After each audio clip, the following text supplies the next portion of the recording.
I came up to writing One Night Markovitch because I went to this story.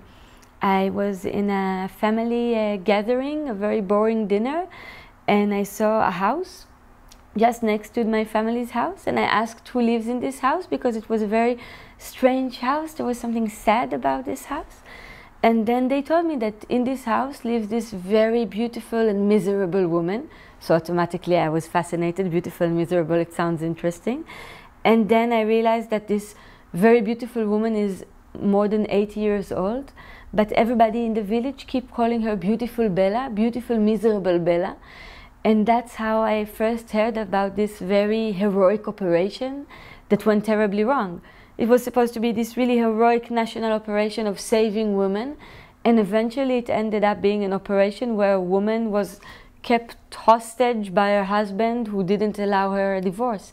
And I was fascinated by it. I was fascinated by the idea that someone like Markovitch can risk his life to go into Europe to save someone and eventually end up doing such a terrible thing. I wanted to know what kind of man does such a thing. I didn't want to write an historical novel. One Night Markovitch is based on a true historic story, the story of this heroic operation that went terribly wrong, but I didn't want to lower myself into facts and dates, because this is good for history books, but when you write literature, you don't worry about the facts, you worry about the reality of the human mind, of the human soul. You ask what it is to be human, what it is to really love someone, what it is to hold someone against her will, like Markovitch holds this beautiful Bella.